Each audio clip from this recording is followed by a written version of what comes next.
Hey guys, welcome to my video. In this video, I want to talk about the difference between the Pi network and also Bitcoin. Bitcoin is pretty much the face of cryptocurrencies, and I want to see how Pi coins compare to that. This video is basically going to compare the similarities and also differences, and also answer the question of whether or not Pi coins could potentially be the next Bitcoin. Now, I do think that this is a pretty big shoe to fit, but there are also some striking similarities between the two cryptocurrencies. One thing you have to know is that the idea of the Pi network really derived from Bitcoin. The original idea of Bitcoin was to create a decentralized currency that's used like cash, and the creator here wanted to see people use Bitcoin instead of cash for everyday transactions. One of the reasons that he or she did this is because they had a distrust of institutions, especially right after the 2008 financial crisis. During this time, banks and institutions failed to protect the average person. Instead, they were the reason for the collapse, and our money was used to bail them out. I think this movement really launched the start of blockchain and also cryptocurrencies in general. And from this, Bitcoin was introduced to the general public. And over the years, I think the idea of cryptocurrency has really started to gain some traction. And I have no doubt that it's only going to get bigger and bigger from here.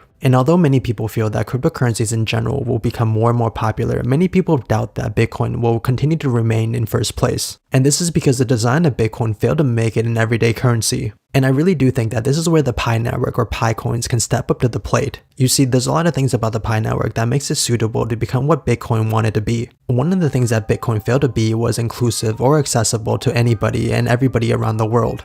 You see, in the early days of Bitcoin, you had to have a lot of knowledge to be able to mine Bitcoin. In fact, it was pretty inaccessible to the average person, and it was also very expensive as well. Mining Bitcoin required a lot of computing power, and not everybody had that. And those with a lot of computing power started to get a bigger and bigger chunk of the network. You see, about 87% of all Bitcoin are owned by 1% of the network. And these few individuals have gotten so big that they're making billions of dollars in profits each year from mining Bitcoin. And even though Bitcoin is technically decentralized, a very small number of people do have control over the network. Now, I think that the creators of the Pi network realized this to be a problem, and instead of forcing people to use computing power to mine coins, they allowed people to mine just from their phones.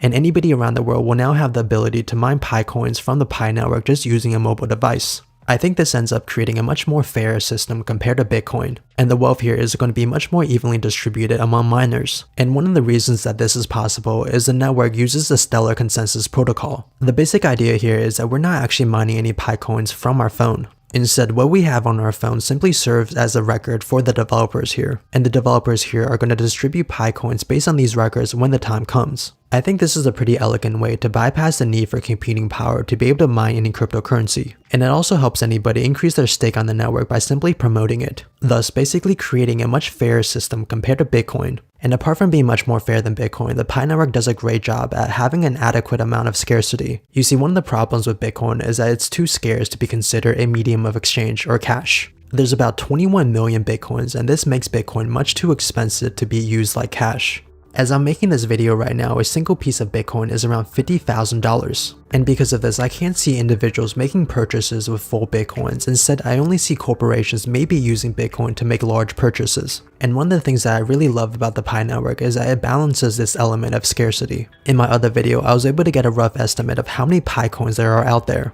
and I came up with about 83 billion coins. And after doing a bit of other calculations, I was able to figure out that the price of a Pi coin should be around $1.70.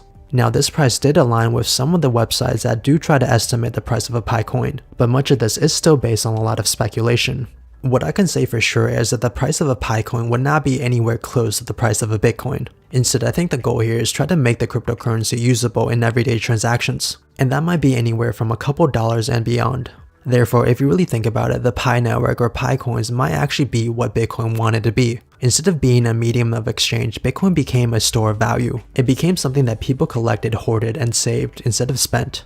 And that really defeated the original purpose of Bitcoin. Now, I do want to say that the price of Pi coins might increase in the future, but it wouldn't increase it the same way that Bitcoin does. A piece of Bitcoin literally turned from a couple of cents to $50,000 in a couple of years. And I doubt that we're going to see the same type of growth, simply because there's a lot more Pi coins in the world than Bitcoins. Now, this isn't impossible, but I doubt that this is an intended purpose of the creators here. An example of why a Pi coin can increase a lot in value is because of Stellar. Stellar is a type of cryptocurrency that has a supply of 22 billion. It doesn't actually have the same supply as a Pi network, but it's pretty close compared to other cryptocurrencies. And it's been increasing in price similar to Bitcoin over the years. What this really says to me is that even with a large supply of Pi coins, the price is still very movable, and it's likely to follow the price of Bitcoin for a while since Bitcoin is still number one. But I do think that over time, as Pi coins continue to be used, it will be able to establish its own price. Like I mentioned about 1,000,000 times on this channel, price is determined by supply and demand. And as more and more people buy, use, or even read about the Pi network, the higher the price is going to be in the future. And this is because all these things create immediate demand or future demand for Pi coins.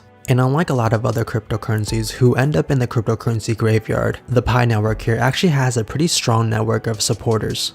This helps to make sure that the Pi coin doesn't die on release, and also helps to immediately protect and increase its price upon release.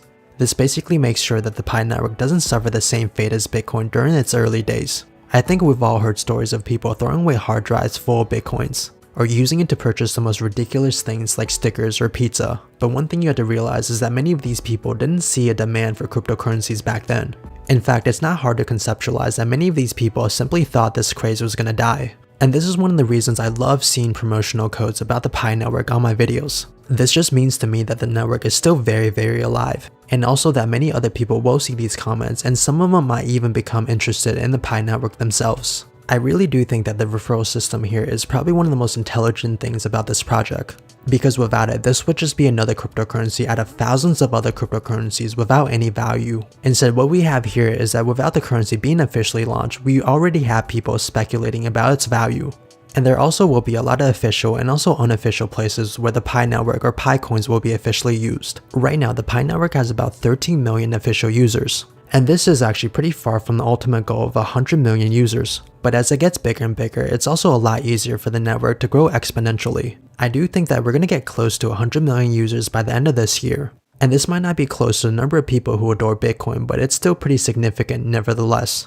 And the goal from the developers here is to release Pi coins as a decentralized cryptocurrency by the end of this year. This means that whatever concerns, questions, and doubts you have about the Pi network will be answered by the end of this year. What we can see so far is that Pi coins really address a lot of the issues with Bitcoin. Like I said, Bitcoin was created to become a medium of exchange, but it ended up being a store of value. It was way too scarce and inaccessible for the average person. And because of that, a few mining companies now own the majority of Bitcoin supply. This includes companies in China, companies in Southeast Asia, and also companies in America. And they own so much Bitcoin that they pretty much have control over the network itself. I think many of these things prevent Bitcoin from becoming a decentralized cash. Therefore, a decentralized cash will have to come from somewhere else. And as of right now, the closest competitor that I can think of will be Pi coins. And this is because almost anyone around the world can have access to a cell phone, which will allow them to mine Pi coins. Mining is actually not very difficult. And scarcity is also built onto the network since the supply is fixed and the reward gets less and less over time. And not to mention the popularity of Pi coins, which is increasing day by day. Basically, the takeaway here is that Pi coin might actually do what Bitcoin failed to do in the first place. And although it might not grow to the same price as Bitcoin simply because of the mechanics on the network, it will still offer a steady increase in price and an actual use case in the world. I hope you guys enjoyed this video. Make sure to like and subscribe. Make sure to enjoy some of the free offers in my description at no cost to you. And I hope you guys are having a great week, and like always, I'll see you guys again next time.